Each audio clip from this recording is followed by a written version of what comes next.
Hello, I'm back from Movies and Reacts. I'm going to see you in Hampton. Today, we will be watching Blade Trinity. Yep, this comes after Shark Tale. And it was that bad. But yeah, not time for Blade Trinity yet. I don't have anything to say. Yep. After Blade 2, which had Norman Reedus in it, this one has Dominic Purcell, who played Link on Prison Break, and also played McRory on The Flash, and Legend of Tomorrow. So yeah, let's watch.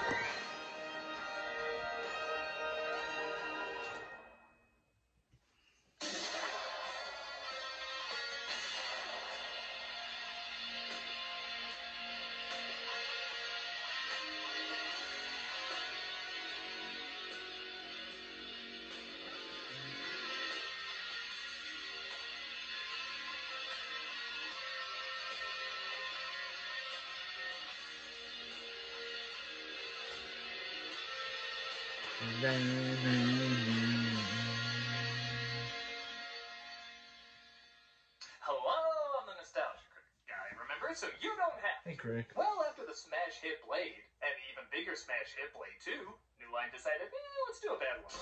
Blade Trinity. Released in 2004 and directed by Human Punching Bag, for at least one more video, David F. Goyer, Blade Trinity let down tons of fans, not by being the worst comic book movie, but by being another comic book movie. Say what you want about the first two, but they were big, over the top, and left an impression. This third installment is both more and somehow less of what we've already seen before. With such a crazy plot as Blade versus Dracula, which already would have been a better title, how could any film make that uninteresting? Well, this flick found a way, and we're gonna analyze how it did it. Let's see why some motherfuckers are still trying to ice skate uphill. How can a series with a line like that end on a bad note? This is Blade Trinity. The film opens up with Ryan Reynolds. Hell yeah, the boom! Talking about the famous Count, pretty much saying you don't know Drac. In the movies, Dracula wears a cape. Some old English guy always manages to save the day with crosses and holy water. But everybody knows the movie's full of shit. Don't believe me? Keep watching. Cut to a temple being entered by 4 vampires as Goth Spock seems to locate the no longer resting place of old Vlad. Oh shit, the security Spencer strobe light has been activated.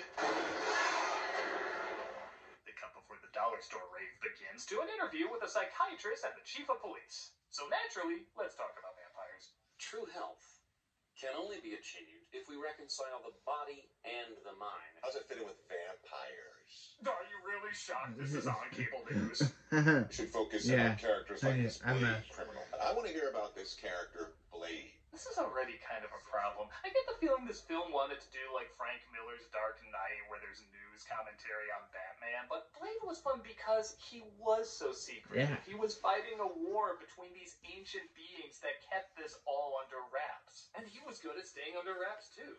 Now, he's referenced on talk shows? Blade is a troubled individual. To be fair, this is the kind of story Fox News would run when they're slipping in their ears. Cut to Blade, played again by Wesley Snipes, hunting down bloodsuckers with his mentor Whistler, played again by Chris Christopherson.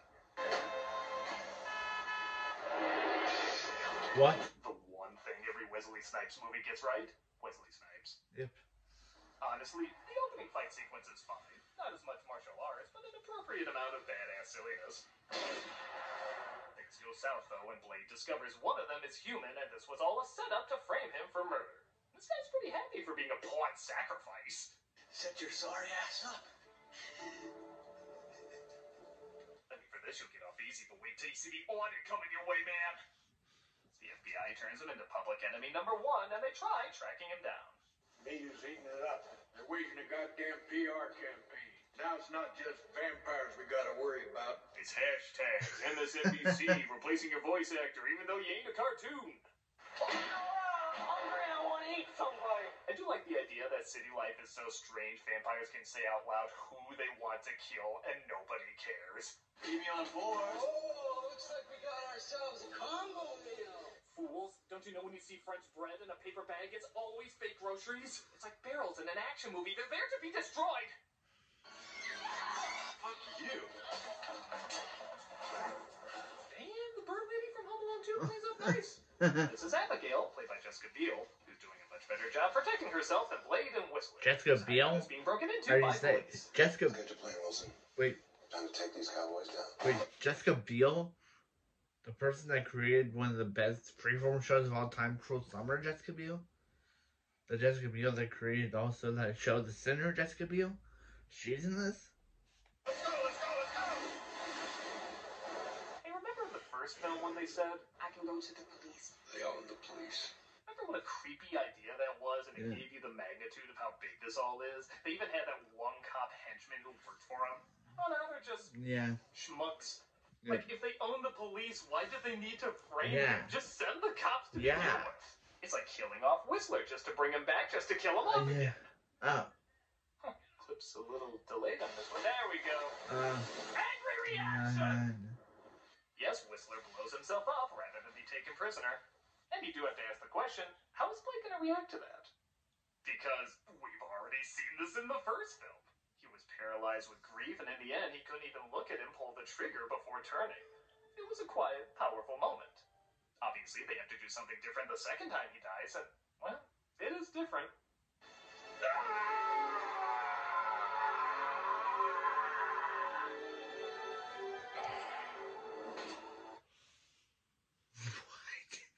What? He screams, does that, and then crunches down? Like, yo, no, where's my blade? Where's the badass fighting guy that everyone reaction to for the first two, for the two movies? No, my blade. That different blade. My blade's the guy that shows no emotion. Shows no emotion, sternly walks away, and shows no emotion. Who's this guy? A guy who goes, "Rawr!" Sit down, pose.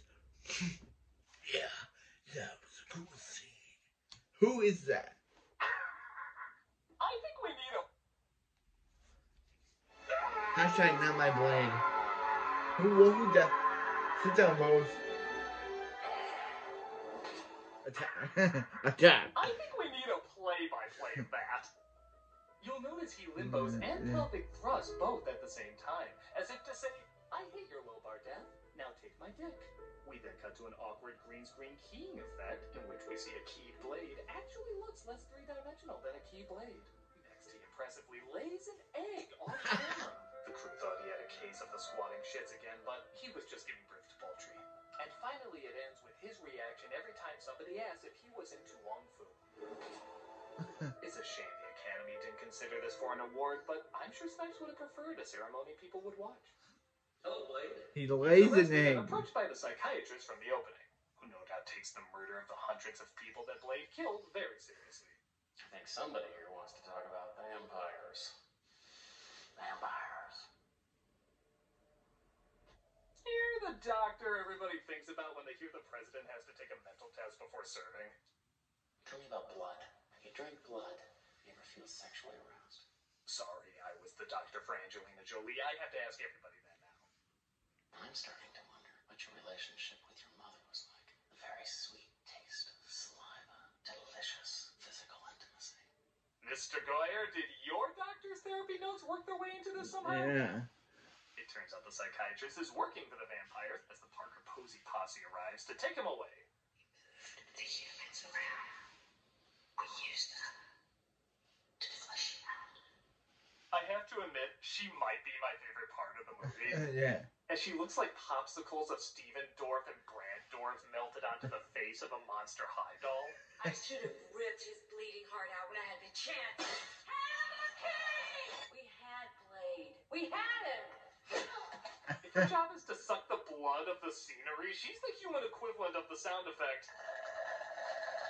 But the party is crashed by Fuck You, which I think is the perfect way to sum up this film in the series, who's played by Ryan Reynolds. He rescues Blade and gets him back on his feet. Abigail joins him as well and reveals herself to be Whistler's daughter. Whistler's daughter? Like, that Yeah, would... I think I see why they're flickering the lights here. That would have been interesting to know for the first two movies that Whistler had a daughter. Whistler never mentioned he had a daughter, or the critic would have said something, but showing clips of him saying he had a daughter. So, Goyer, you brought in a random daughter for him to have at a random moment, as he has his second death scene. Wow, you really wanted this to be bad, didn't you, Goyer? You really wanted this. Whistler's daughter. Why are they mentioning Whistler's daughter about now? The third film of the franchise. They're flickering the lights here. If you take out the sound effects, it does not look like they're hitting these people that hard, if at all.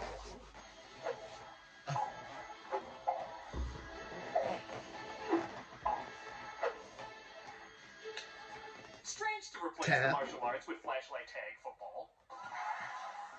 Keep running. Keep running. Keep running. Keep running. Keep running. We're fine. Yeah, are now, dumbasses. Blade rescues his rescuers and they catch a ride out of there. No, he was just on his way to his fourth H.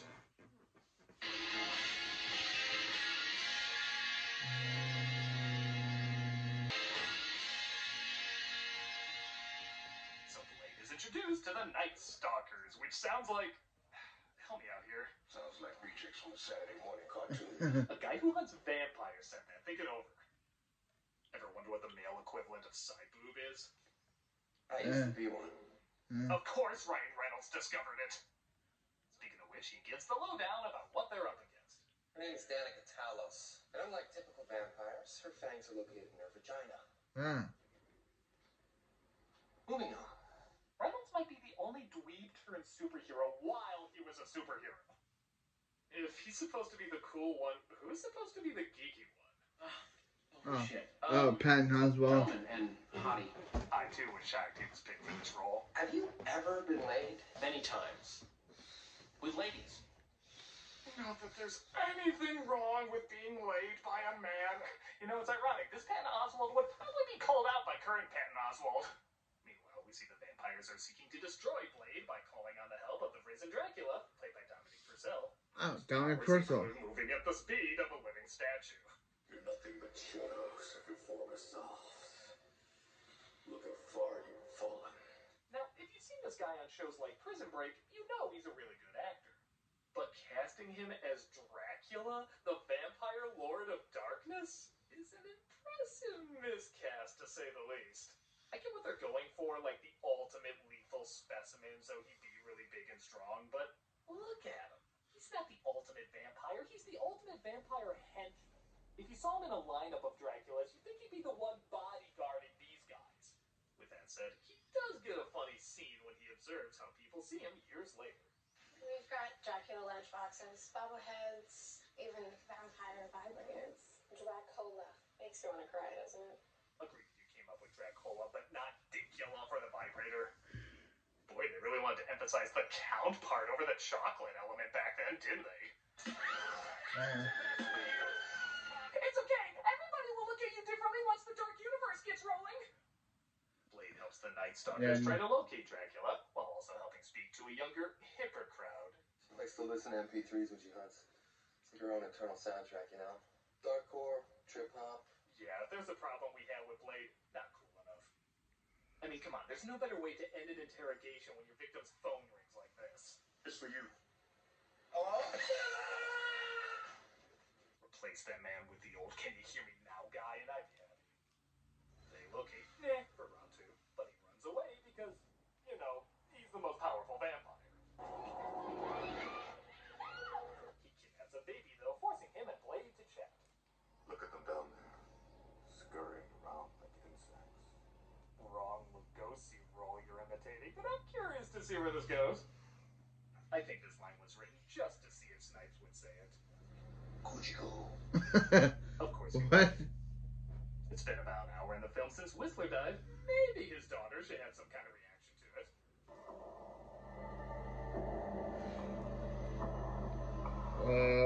Guess that's it. Back to Reynolds not being funny. teaching karate at the local Y. He hates me, doesn't he? Everybody does. 12 more years, he'll be with it. Later, Blade and Abigail confront one of the FBI agents at a vampire location.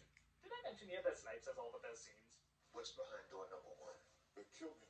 Kill you, motherfucker. I'll kill you. I'll just enjoy it better. Why do I get the feeling they always allow one take for him to do whatever he wants?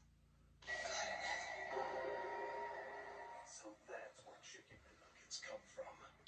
Interesting how hot dogs are made. The Night Stalker's hideout is broken into by Dracula, who kills everyone. I guess I could act, but I don't wanna. He takes the daughter of one of the members, and Abigail discovers her dead teammates. Yeah, her father dying wasn't a big deal, but this lady you never shared a line with? Well, Niagara Falls out for that man.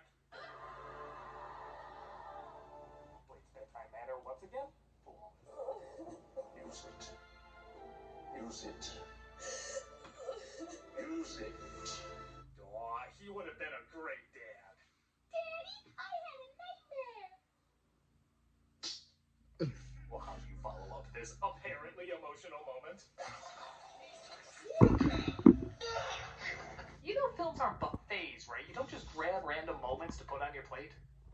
Give Reynolds credit. This is the one good laugh he has in the movie. Clearly, this dog has a bigger dick than you. Ow! I was talking to her. Pretty good. Pretty good. Of course, it is followed by this weird line. And how about everyone here not saying the word dick anymore? It provokes my envy. I don't even know what joke to put to that. Moving on. Yeah. They grab a serum that apparently can kill Dracula, because it's always a serum, isn't it? And they head out to save Reynolds.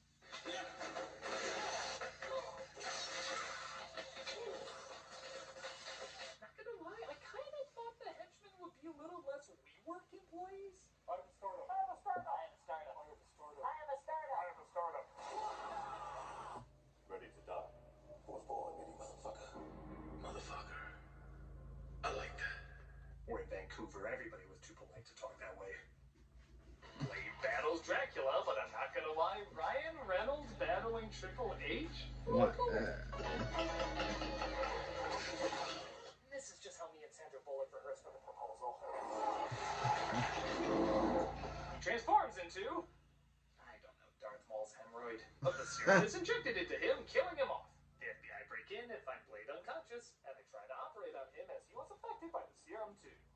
And I'll just say it, I don't follow this ending. He attacks everyone, looks at this doctor like he's gonna kill her, and then it cuts. Reynolds' ending narration tries, the keyword being tries to explain. And Blade, the virus didn't kill him, and so he slept, waiting for the moment when he could walk the earth again. What the hell does that mean? Yeah, no shit, I've never done this before, but I'm actually gonna look up what happened because I'm so confused. Okay, so Dracula shape-shifted into Blade and was taken to the hospital where he killed everybody. Blade woke up out of a coma sometime later and now continues to search for him. What? Okay, not only is that lame, it's confusingly lame. I think Poochie had a more detailed epilogue than that. That's it? That's really the note you're ending these films on? We know we're getting another film. Blade Trinity was pretty weak.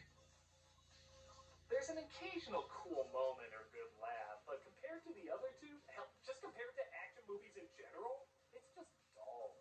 All of these actors are mad talented and can bring a lot to a film like this. But whether it's the writing, editing, directing, or production notes, it never gets off the ground. The characters have no chemistry with each other. Hell, some have no lines with each other. Everything you're supposed to care about is minimized. It looks ugly as shit. It's just not impressive. I keep hearing Marvel is gonna reboot this franchise, and a part of me does kind of feel bad because the first two are so unique and a lot of fun. But I guess if future movies in this series was gonna be like this, it's a damn good time to start over. Speaking of reboots, I think they just dropped off the next film I'm supposed to review.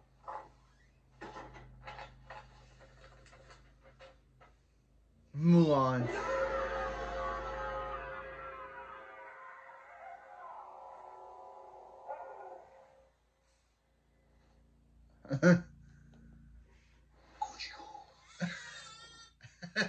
Okay, so that was Blade Trinity. Is that the best Blade film? The random ending where Dracula transformed into Blade, killed all of them. Blade wakes up from a coma, and they end it with him trying to find him. That's the way you're gonna end your movie on? A movie without a resolved ending? Blade doesn't get a happy ending. The bad guy isn't truly dead. Like, what were you thinking, Goyer? You should have ended this film the right way, but you ended it with just a no one knows the true ending of this franchise.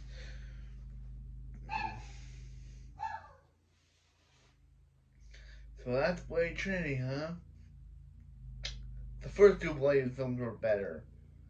Done it personal, again, as I said, with Norman Reedus was better in The Walking Dead, and Don Personal is better in Prison Break. Cause just like at least with Norman Reedus, they killed his character off pretty late into the film. With him, they kill him off, but then he reveals that he's not truly dead, and now Blade's searching the world, searching for him. But we'll never even get a resolvement to that storyline.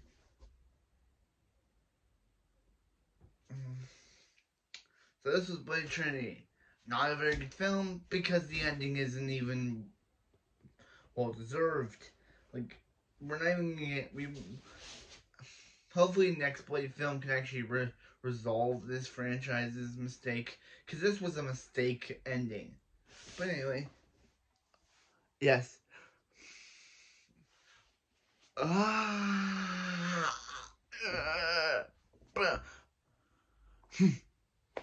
Yep, Blade Trinity.